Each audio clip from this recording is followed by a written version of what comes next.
Assalamualaikum warahmatullahi wabarakatuh. Di sini saya akan memaparkan kesimpulan dan refleksi pemikiran Ki Hajar Dewantara pada modul 1.1. Sebelumnya, perkenalkan, saya adalah Maya Merina SPD, CGP Angkatan 11 dari Kota Yogyakarta. Sebelum saya membuat kesimpulan dan refleksi tentang pemikiran Ki Hajar Dewantara, ada 3 pertanyaan yang akan saya gunakan. Yang pertama, apa yang saya percaya tentang murid dan pembelajaran di kelas sebelum mempelajari modul 1.1? Kemudian, apa yang berubah dari pemikiran atau perilaku saya setelah mempelajari modul ini?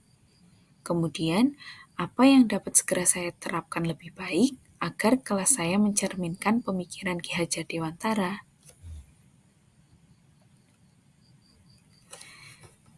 Pemikiran saya sebelum mempelajari modul 1.1 yang pertama adalah saya mengibaratkan anak bagaikan selembar kertas putih, dan kita bertugas untuk mengisinya.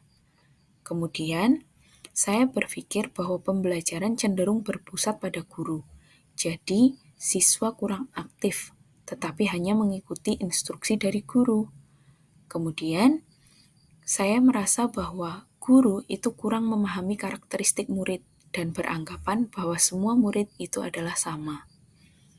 Kemudian, pembelajaran masih terfokus pada ketercapaian materi dan KKM saja. Jadi saya berpikir bahwa materi yang saya ajarkan harus selesai dan mereka mendapatkan ketuntasan yang sudah sesuai dengan yang ditetapkan. Saya juga berpikir bahwa motivasi dan minat belajar murid masih rendah. Terlihat dari mereka ketika diberikan pertanyaan masih pasif dan tidak menjawab. Kemudian, saya juga berpikir bahwa pembelajaran budi pekerti hanya terintegrasi di mapel PAI dan PPKN saja. Padahal, pembelajaran budi pekerti itu bisa diterapkan di semua mata pelajaran. Kemudian, saya merasa bahwa murid bosan di pelajaran saya. Terlihat dari kurang antusiasnya mereka mengikuti pelajaran saya. Kemudian, saya juga berpikir bahwa murid harus bisa mengikuti pelajaran saya. Jadi, saya berharap dan berpikir bahwa mereka itu harus bisa. Tetapi, setelah mempelajari modul 1.1, pemikiran saya menjadi lebih terbuka. Saya menjadi berpikir bahwa anak itu bagaikan kertas yang sudah penuh coretan tetapi masih samar, dan tugas kita adalah menebalkan coretan-coretan tersebut.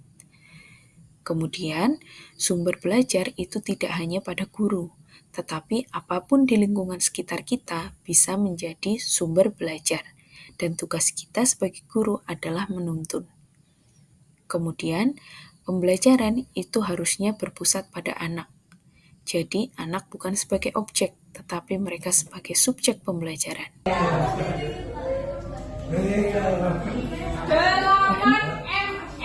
Belajar modul 1.1, saya juga berpikir bahwa anak itu memiliki karakteristik masing-masing,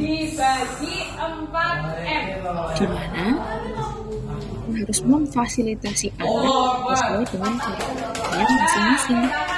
Kemudian, kita juga harus bisa memfasilitasi murid sesuai bakat dan minat, agar murid bisa berkembang. Kemudian, kita juga harus bisa mengemas pembelajaran secara efektif,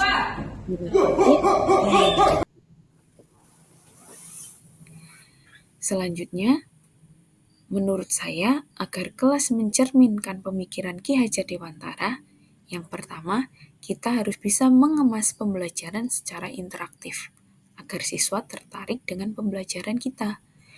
Kemudian, pembelajaran juga harus kontekstual. Selanjutnya, tidak hanya menanamkan tentang pembelajaran akademik saja, tetapi kita juga harus menanamkan budi pekerti pada pembelajaran kita. Kemudian, kita juga harus menanamkan tentang kearifan lokal atau nilai-nilai budaya kita. Jangan sampai kita meninggalkan warisan budaya yang ada di lingkungan kita. Kemudian, poin pokok pemikiran Ki Hajar Dewantara. Yang pertama, pembelajaran itu menuntun. Guru itu menuntun. Kemudian, kita juga harus menyesuaikan dengan kodrat alam dan kodrat zaman. Kemudian, pembelajaran itu harus merdeka, baik guru dan siswa itu harus merdeka. Kemudian, kita juga harus melaksanakan pembelajaran yang berpihak pada anak. Kemudian, kita harus menanamkan pendidikan budi pekerti agar akhlak-akhlak murid itu terbentuk dan baik. Kemudian, guru diibaratkan sebagai tukang kebun kehidupan. Kesimpulannya adalah yang pertama, dalam dunia pendidikan itu ada 3 kata kunci. Yang pertama, merdeka belajar. Guru dan murid harus sama-sama merdeka.